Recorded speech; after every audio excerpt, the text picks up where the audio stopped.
The milestone of a 65th birthday should be a time for reflection, gratitude, and family harmony.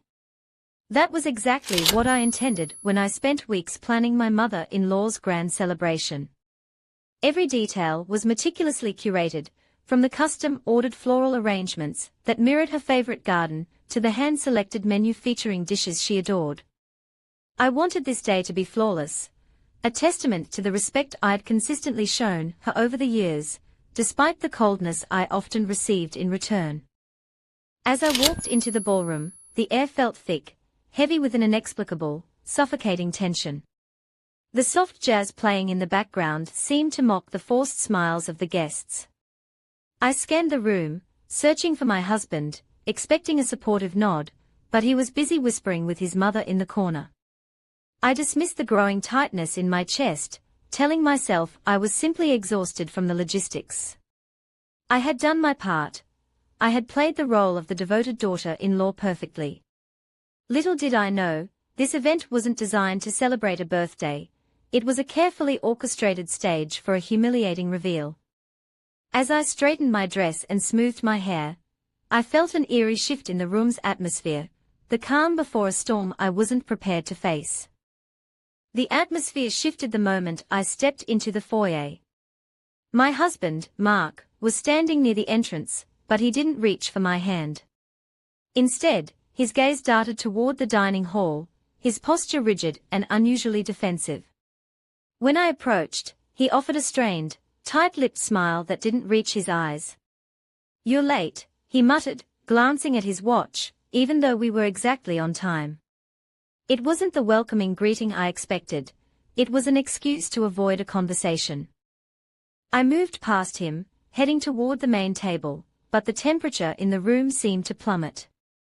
I noticed my mother-in-law, Martha, laughing deeply, not with the family, but with someone positioned just out of my sight. As I navigated through the guests, the chatter seemed to die down, replaced by a series of uncomfortable, side-eyed glances. I felt like an intruder in a celebration I had funded and organized. When I tried to greet my sister-in-law, she turned away, busying herself with a napkin, her face flushed with an awkward, guilty tension. It was subtle, the kind of disrespect that isn't a direct insult, but a quiet, calculated exclusion. They weren't just ignoring me, they were waiting. Every stolen glance and hushed whisper confirmed my worst suspicion: this wasn't a birthday, it was a setup. I walked toward the head of the table, ready to take my rightful place beside my husband. My heels clicked against the polished floor, a sound that seemed deafening in the sudden, manufactured silence of the room. My heart hammered against my ribs, but my expression remained composed. I stopped abruptly. My breath hitched, not in shock, but in a cold, paralyzing clarity. There, draped in a silk dress that cost more than a month's rent, sat Sarah, the woman whose name had been a festering secret between my husband and me for months.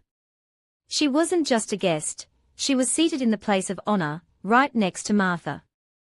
The chair that should have been mine was occupied by the very person who had systematically tried to dismantle my life. Martha was leaning in, whispering something into Sarah's ear, her hand resting affectionately on Sarah's arm. The betrayal was so blatant, so public, that it felt physical. I looked to my husband, expecting at least a flicker of shame, but Mark simply stared down at his wine glass, his face drained of color. He didn't defend me, he didn't even look up. He had chosen his side, and in this room of smiling, cruel strangers, I realized I was entirely, beautifully alone. The trap had sprung, but the snare was empty. A hush descended over the table, the air thick with the suffocating anticipation of my reaction. They were waiting for a scene. They wanted the outburst, the tears, the frantic justification, anything to validate their pathetic power play. I could feel the eyes of the entire room boring into me, hungry for a spectacle to crown their little performance. But as I looked at them, my husband's cowardice, Martha's gloating smirk, and Sarah's rehearsed, triumphant pity, I felt a strange, icy calm wash over me. It was as if a veil had been lifted, revealing the sheer insignificance of these people. I didn't feel like a victim anymore. I felt like a prisoner who had just realized the cell door was unlocked. I didn't yell. I didn't reach for the wine glass, and I didn't demand an explanation. Instead, I simply smoothed my skirt, straightened my shoulders, and offered a faint, chilling smile of my own. It was a look that stripped them of their victory, signaling that they had overestimated their importance in my life. Without a single word, I turned my back on the charade. Each step toward the exit felt like an anchor being lifted. I wasn't leaving out of weakness. I was walking away from a life that had finally outgrown its own toxicity. The heavy oak doors of the venue clicked shut behind me, effectively sealing off the suffocating toxicity I had just escaped. The cool evening air hit my face, grounding me instantly. I didn't look back, and I didn't pause to check if anyone was following. In that moment of absolute silence, I felt a profound sense of liberation.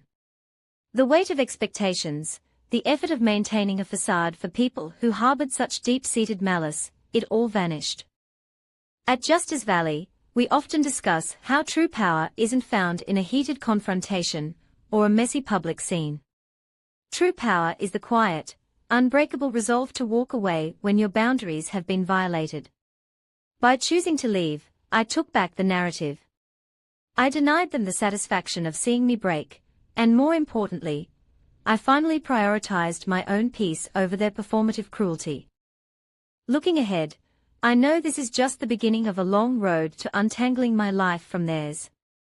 Yet, standing under the night sky, I realized that I had already won. I had the strength to walk out, and that is a victory no one can take away. If you've ever been pushed to your limit, I want to hear your story. Have you ever walked away from a toxic situation, and what did it feel like when you finally let go?